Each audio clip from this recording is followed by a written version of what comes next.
Lord जय मसीह की। मैं हूं सुनील और आप देख रहे हैं योर लाइफ चैनल। दोस्तों, आज का विषय है क्या क्या परमेश्वर नहीं है।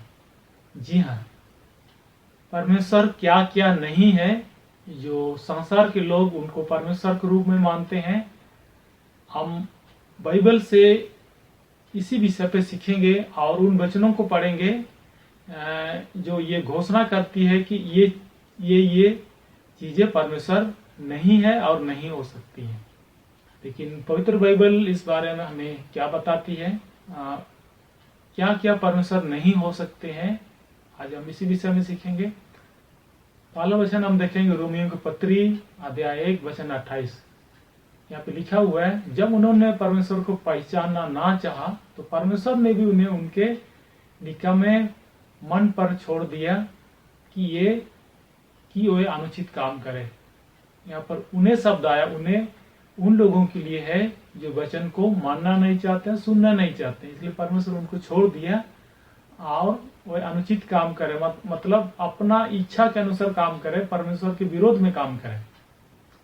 वर्तमान वही हो रहा है कि हम परमेश्वर के बारे में नहीं जानते हैं, कौन परमेश्वर है कौन परमेश्वर नहीं है।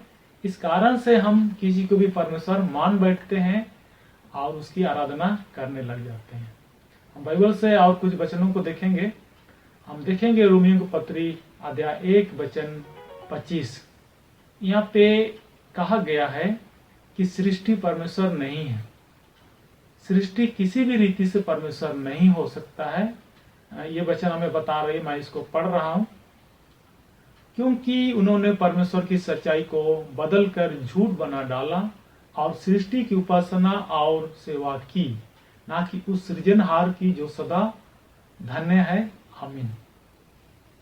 जी हाँ, यहाँ पे वचन हमें बताती है सृष्टि की उपासना की। सृष्टि मतलब जो बना हुआ है उसकी उपासना की और झूठ बना डाला। झूठ शैतान का शब्द है और जैसे कि शैतान के बारे में कहा जाता है झूठों का पिता है, इसको हम पढ़ सकते हैं यूहन्ना से सुसमाचार अध्याय 8 वचन 44 में। शैतान ने आदम और हवा से झूठ बोला है।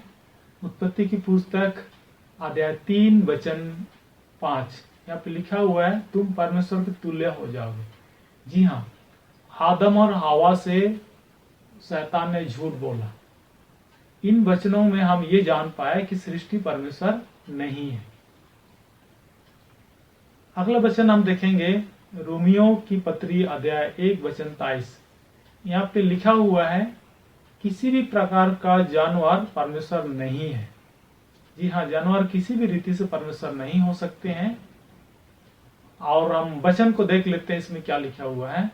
और अविनाशी परमेश्वर की महिमा को नाशवान मनुष्य और पक्षियों और चौपायों और रेंगने वाले जंतुओं की मूर्त की समानता में बदल डाला। जी हाँ, यहाँ पर परमेश्वर की महिमा को किसके तुल्य में बदल डाला? नाशवान मनुष्य, मृत मनुष्य। बहुत सारे लोग मृत मनुष्य की आराधना करते हैं, बाइबल इसी बात का जिक्र कर रही है। और पक्षी किसी भी प्रकार के पक्षी हो सकते हैं, चौपायों जिसके 4 पैर हैं, रेंगने वाले जंतु जो जमीन में रेंगते हैं, इन चीजों को मूर्त की समानता में बदल डाला। इन सारी चीजों को बना करके उनकी मूर्ति बना करके उसकी उपासना करते हैं। तो ये सारे चीजें किसी भी रीति से परमेश्वर नहीं है, नहीं हो सकते हैं। बाइबल हमें ये बताती है। और अगला वचन हम देखेंगे हबक्कूक अध्याय 1 वचन 11। यहाँ पे कहा गया है, लिखा गया है, बलवान परमेश्वर नहीं है।